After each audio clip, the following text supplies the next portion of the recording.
Howdy, all you delicious people. I am here today to talk about Friday the 13th Part 2. Part 2. So, reasonably within, I was ultimately going to try to, crack all these out basically right around February 14th.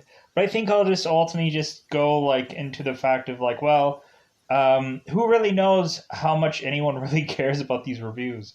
So, when looking at it, it's just like, well, instead of making it just a goal, I'll just kind of do these to just get to the point of just getting it to somewhere in February, just doing all of these because they'll just be easy to just finally get to all of them. Um, so reasonably within Friday the 13th Part 2, reasonably I think this one, I think we have the best looking Jason costume. I think in this one I was like, you know what? Why didn't they actually continue the way that Jason looked in this one to be the way he's supposed to look?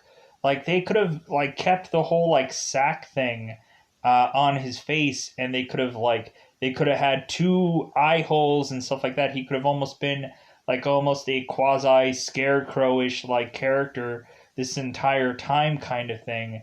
And I think reasonably that would have been really, really good. Or you could have had it the entire time where reasonably you could have Jason consistently wearing the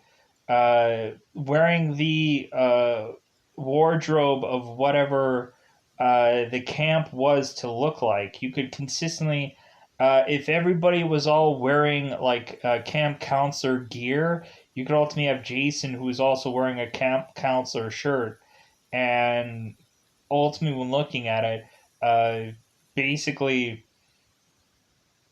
throw on Jason having a hockey mask, and ultimately anybody would assume that it could be any of the counselors, and ultimately we could find out that it's actually Jason instead.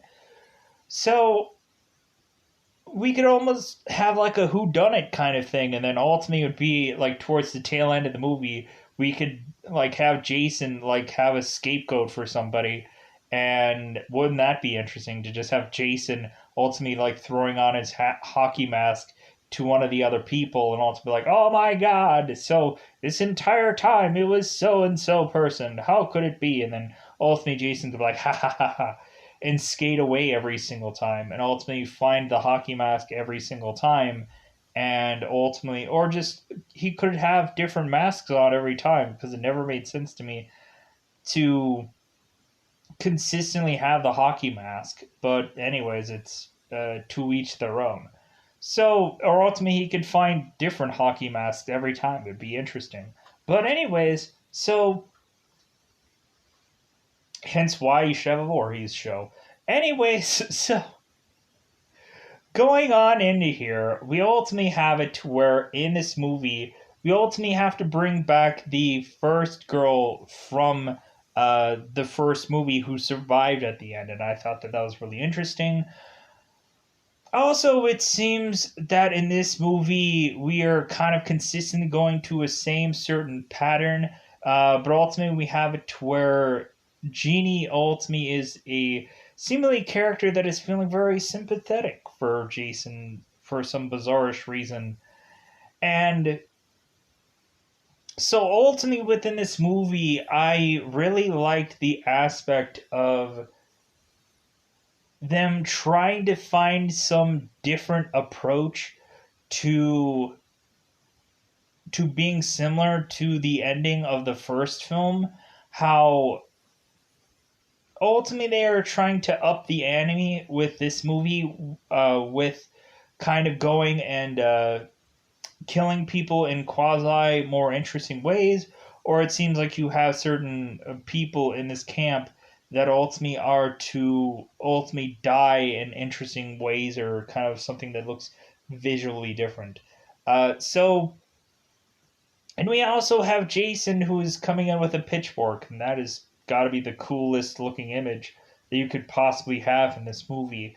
I think it's kind of a shame that ultimately they went to have Jason having a machete, and that's their go to. I'm like, when looking at it, you have at sometimes where Jason would kind of skip around certain weapons and use all kinds of things, But I ultimately think that when looking at it, like, Jason should never have something that looks like a knife, or like a machete. To me looks like something that you would see in like the jungle.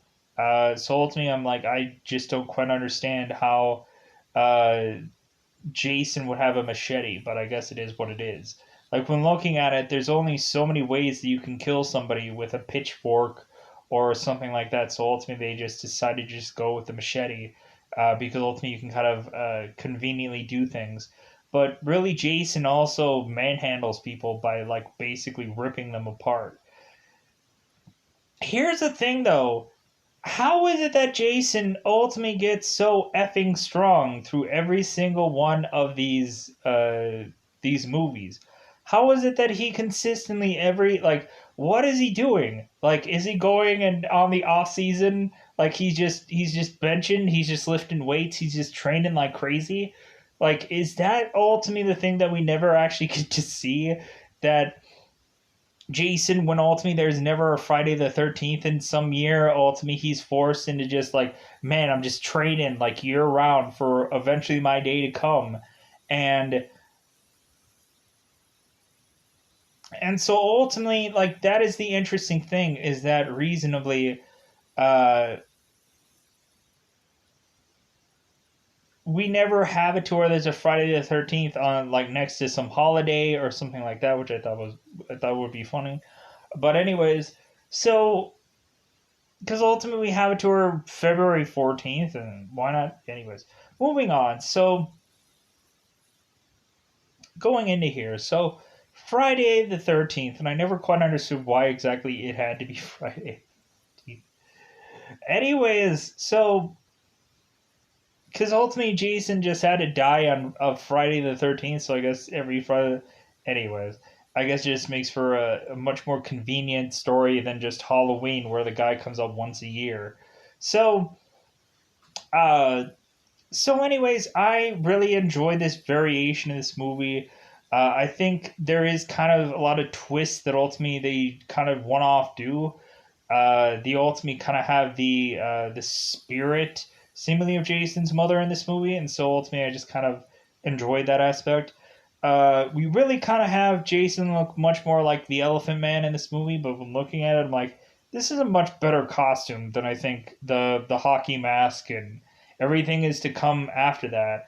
Um, because really, that costume never made sense to me.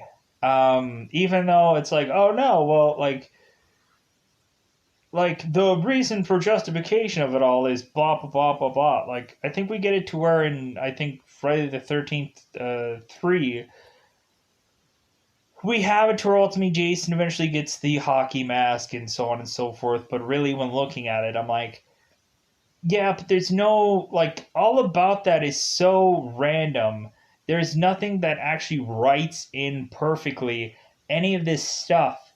And even when they remake the thing years later, there is not a good enough justification for anything. If anything, they kind of remake it and they kind of just make it worse.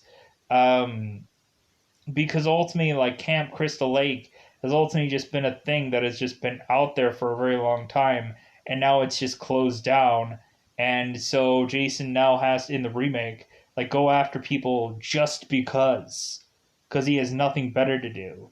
So, going into this movie, let's ultimately crack down into that double five timed moment and ultimately go into ultimately going and into spoiler time. Spoiler time. It's about that time I'm going to do spoil this movie. So I'm going to really just, as quickly as possible, ram through this one, just because I feel like, again, we are on our journey to Jarvis. So basically, anything from 2 to 4 is just like, I really don't much care for 3 and 4. So I'm just wanting to ram all through these to eventually just get me to 5. So I think justifiably what I'll have to do is 3 and 4 I'll probably have to review together, and to kind of try and as quickly as possible skip through those to ultimately get to Friday the 13th 5. So ultimately, I can just talk about Tommy Jarvis beating the living crap out of people, because that's the most enjoyable part of that movie is just Tommy Jarvis just pa pa pa pa pa, and it's freaking awesome. And ultimately, I freaking hate young Tommy Jarvis, and that freaking sucks. So, anyways, let's ultimately go into spoilers. So we ultimately have it as per usual. We have people, of course, going into this Camp Crystal Lake, ultimately trying to revive it, of course, again for the bajillionth time. And we have it to where it seems that uh, Paul Holt is ultimately seemingly the head counselor of all these people, and it seems like he is planning everything to the T, ultimately telling all these people everything that they're going to do, and so on and so forth. So, and eventually, while Paul and I believe Gina are heading out, he realizes how dumb all these kids are, and eventually they have to make their way back. So, while that is all going on, we also have Alice, who ultimately is the from the original movie that is showcased first. So she ends up going home, and ends up going and just as per usual, kind of like getting food and all kinds of things, and eventually she ends up going and looking out her window to see if like she heard something, so she's looking out the window, and all of a sudden, when the very first time I had seen this part, I jumped like a mother effer. And here's why. So ultimately we have the girl who ultimately looks out the window, and a cat comes flying out of this window like Meow! And ultimately, I'm just like the first time that I saw this movie, I'm like, holy shit! I wasn't expecting a cat to just spring out of nowhere. And ultimately, I thought that that was hilarious when I saw that scene in Community for the Halloween special, where ultimately you have it to where the cat just comes like flying out of nowhere, and Joe McHale is like, dude, I don't care what is going on. I want to take care of this cat. And ultimately, the cat just keeps swinging in and out of frame. And ultimately, they're like, what the heck is going on? So, we end up having a cat that ultimately springs into action. It scared the crap out of me the first time I saw this movie. Because I only saw it seemingly a whole once before this. So, we end up having this cat spring into action and scaring Alice. And so ultimately, we have it to where Alice is just thinking, oh yeah, this is just some cat. I will be fine. Ultimately, to where the killer is right behind her. So we end up having her getting killed in the least. Like, you would have thought since this girl was like the last survivor, she would have had to have died horrifically in the worst way possible. Like, open up that fridge and ultimately put her head in there and just like wham, wham, like something awful, something to ultimately just make us remember this girl's death because she had survived for so effing long in the other film. But no, this girl just like, nah, you're just gonna die, slice, you're dead. So now moving on. So ultimately we have a cluster of kids that are otherwise gonna be like, yeah, let's ultimately just go and let's just have a good old time. So we ultimately have it to where we still have that same drunken, ignorant person that is ultimately going to tell all the people, "You're gonna die. This is Camp Blood," and ultimately they keep calling this environment Camp Blood, and I thought that that was interesting. And eventually we have some kids who go off on their own to try to discover some things about Camp Crystal Lake and so on and so forth.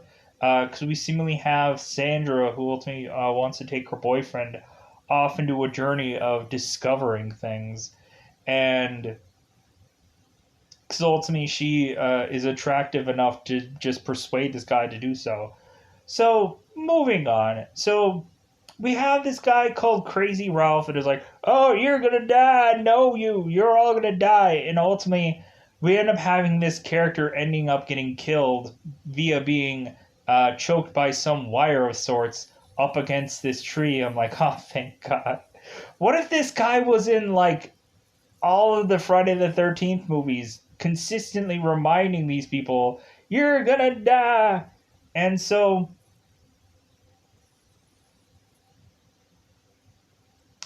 reasonably we have it to where ultimately in this movie, the thing that I thought was also freaking hilarious, we ultimately have a deputy that is looking for is ending up kind of trying to protect the Camp Crystal Lake uh, environment. Evidently, he's going to check it out.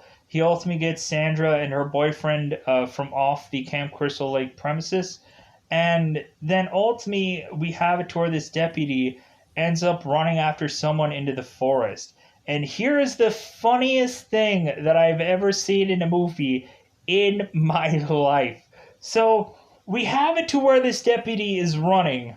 He's like, I'm running into the forest. Oh my God, am I so winded? But I'm going to continue to run through this forest, and you can just kind of see him like hop jumping and skipping over a number of things.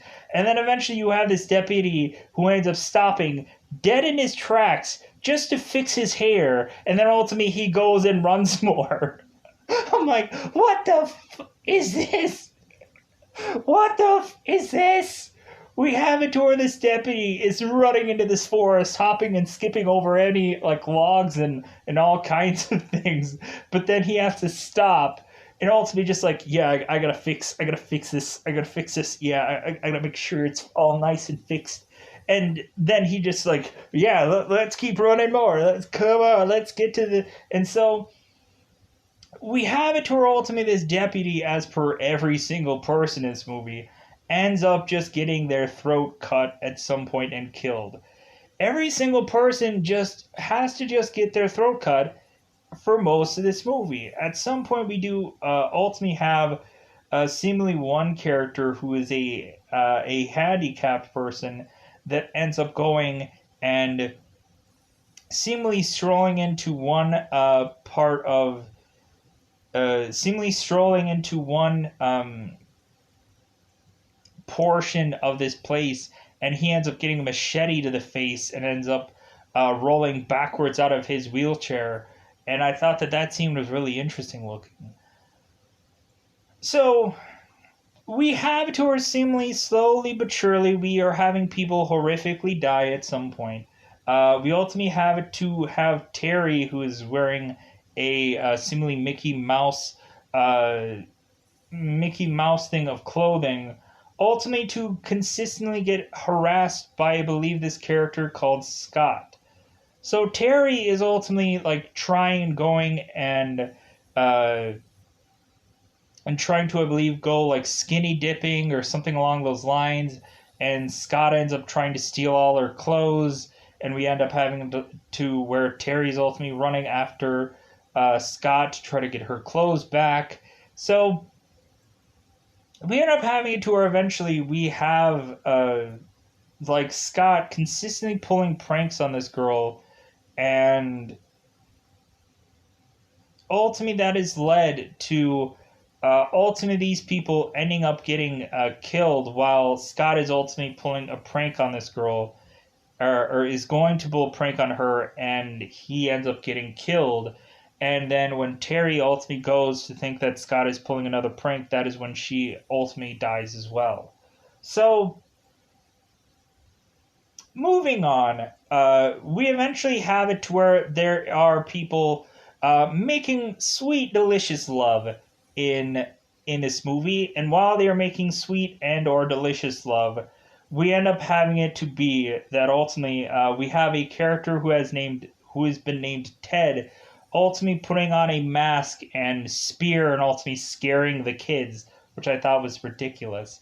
And so eventually we find that this guy ultimately had put this mask on this thing of stairs, to where eventually we have Jason, who is walking up these flight of stairs, to ultimately greet Sandra, who is ultimately getting busy with her boyfriend. And so ultimately, we have it to where Jason had taken the spear and ultimately just, decided to, just take the spear and just thrust it through both of these two people to where Sandra is in mid passion and she can't say anything because the pleasure is too good. And we ultimately have it to where Jason is ultimately going like, here's a little pleasure, a pleasure of death. So here's the goofy thing. We eventually have it to where Jason is just stacking body after body after body in this room. To where eventually we seemingly have one girl who I guess is ultimately just deciding like, hey, let me just go throughout these entire rooms and just ultimately just see if anybody is awake, if you know what I mean. Let me see if I can see anything, huh?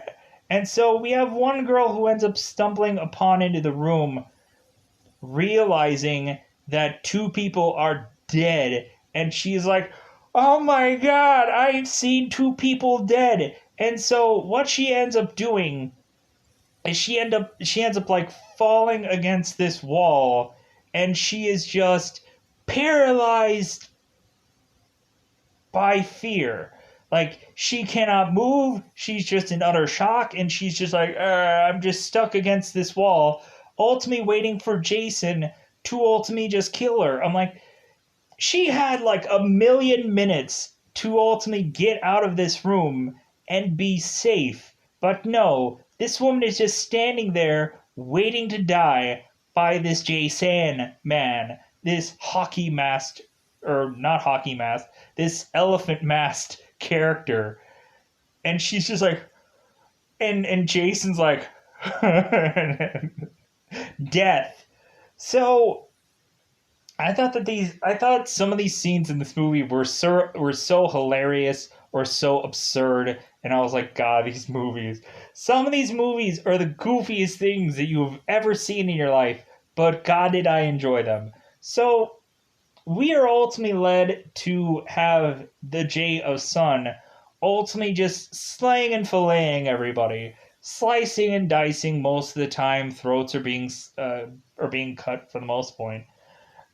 So ultimately, we have it to where Gina is ultimately talking to Paul and I believe Ted, who are all at this bar, and they are reminiscing about the Jason incident, and we seemingly have it to where Paul and Gina were ultimately going to get together at this camp, but Paul is ultimately trying to be like trying not to fool around, so ultimately he can kind of keep this camp afloat. So we have it to where Gina is ultimately reminiscing with Paul about the whole Jason incident, and we have to where Gina's like, oh my god, like she is so sympathetic for Jason, it's weird. And we have to where Gina's like, well, like I hope that would give a kid any reason to want to just seek revenge, and like I hope that he's okay, kind of. And it's like, this is such a weird approach to Gina feeling very sympathetic for this character, but ultimately it kind of is the way of which this movie eventually ends. You can kind of understand why she ends up being the way she is. So going into this, we ultimately have Paul and Gina who end up trying to make their way back to this journey of this place. And while that is ultimately to be done, we seemingly eventually have, as of course, have to have it to where reasonably, if not everybody is going to be showcased to be dead at some point, eventually they're going to find everyone dead at some point. So we eventually have it to where reasonably Paul and Gina are to come back to camp, and so ultimately they are to eventually go on to try to find everybody. And while trying to find everybody, they are basically realizing that it's like, hey, people are probably dead at this point. So I think there's probably a real legitimate reason for why that's happening. And so we end up having it to where Jason is ultimately just making his way through into getting to Gina and Paul at some point. So here's the thing here. So ultimately at this camp, uh, evidently Jason's weakness is, or ultimately Mrs. Voorhees and Jason Voorhees' weakness is still curtains. That is otherwise always true to this day.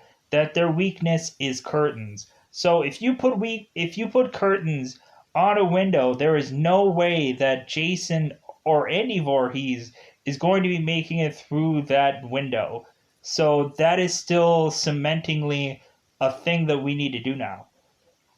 But here's also the thing. We in this movie have to start having Jason coming through windows, coming through glass windows consistently through any, like, it just becomes a joke how many times they either have to throw somebody through a window or Jason has to come through a window or something happens with a window consistently. I was waiting for someone to die via window and for that to happen. So I was waiting for someone to get like stuck in a window and couldn't get out of said window. And then ultimately, Jason would just be coming by and like, well, I'm going to kill you because you're in a window. And you're dead. I was waiting for that moment and it never came. So, anyways, we eventually have it to where Jason ends up coming crashing through a window. And ultimately, we have it to where Gina, at some point when Jason also takes a pitchfork to the bathroom window, we have it to where Gina is ultimately opening up the bathroom window and pushing out this screen and like kind of sliding out of this bathroom thing. I'm like, oh, so Jason also has a weakness for screen things or whatever the heck that thing was to ultimately block that window. Ah, Jason has another weakness, I guess. Uh, but yeah, so we have Jason pitchforking his way through this window, and ultimately he wasn't going to say, here's Johnny. That wasn't going to happen. So eventually we have it to where Gina is making her way through the old Camp Crystal Lake camp, and ultimately we have it to where we see like a shrine of Jason's mother. And so we reasonably have it to where Gina is immediately thinking, well, I'll just put this sweater on, and I immediately think that Jason will think that I am his mother because sweater. Reasonably, there wasn't some voodoo spell or incantation that this girl said. No. Like, this girl just put on this sweater and just immediately thought, like, I'm going to cosplay as Jason's mother, and ultimately it'll just work out. So we ultimately have it to where Jason ends up going to Gina, and Gina ultimately says like Jason, I'm your mother. Come to me. Like, come on. Like, if anything, I'm your mother, and like you need to do what I say. And so Jason is going, like, I guess you're my mom. So, and I guess I'm in trouble. So we end up having it to where Jason ends up going and just ultimately just like bowing down kind of to Gina as being a cosplayer of Mrs. Voorhees. And so we end up having it to where ultimately Paul and eventually Gina end up trying to attack Jason to the point where they kind of just reasonably beat him to death with a bunch of like sticks and stuff like that, and to the point to where eventually they naturally assume that they got Jason all good and well. To ultimately they think that ultimately they've done enough to Jason, they've kind of killed him off and everything like that, and so eventually they end up just deciding to like think that Jason is dead, so they end up just kind of going into this cabin and they think everything is all good and well. And surefire enough, we have it to where ultimately there's a banging at this door, and they end up thinking that it's Jason, but instead it's like, oh no, it's just a cute little dog and everything is fine. And then all of a sudden, Jason goes careening through this glass, ultimately to kill these two people. And like that is the ending of this movie. And I'm like, man, you never really saw that coming. But then again, when looking at it, I was like, wait a minute, no, you could technically see this coming because reasonably knowing full well, whenever you see a window in the frame of a Friday the 13th movie, Jason is going to be come flying out of it. So, like, again, like, I wasn't surprised about it because I've seen every single one of these Jason, the Friday the 13th movies. And when looking at it, whenever there's a window in frame, Jason is going to be coming flying through it. Like, I think reasonably the first time that I saw this, I think I was scared at the very end of this part too. But like I was kind of much more like I knew it was coming because when I saw all these movies at first in concession, like one right after the other, the first time I ever saw it. And reasonably when watching this, I was like, oh, like here's another window. Jason, like already after seeing the second movie, I was like, Jason is gonna be coming through this window because there's gonna just be a thing of windows now. And surefire enough, like numerous movies later, like I have utterly just looked at I've never looked at a window in a horror movie the same ever since Friday the 13th because good God, do they do a ton of crap with windows in these movies. And every single time I've ever seen a horror thing, like I naturally assume like, hey, like don't don't be near a window because someone's gonna come and grab you or whatever. It's always gonna horrifically happen. Um, like so basically cover up your windows in a horror movie because good God, are you gonna die? So justifiably, yeah, that's all that I had to really say about this one. I kind of rushed through this review because when looking at it, it's Friday the 13th Part 2. I think recently I just can't wait to Friday the 13th Part 5 and 6 and so on and so forth. So I'm really getting these ones just kind of out of the way and ultimately at the end of the day like there isn't much of memorable deaths. There's just a lot of memorable, stupid things going on in this movie. And so that's the only real remembrance of this film is that there's kind of some silly things going on with these characters. And that's all that I have to say at the end of the day for this movie. So I'm going to get out of here. Goodbye, everybody. Goodbye, everybody.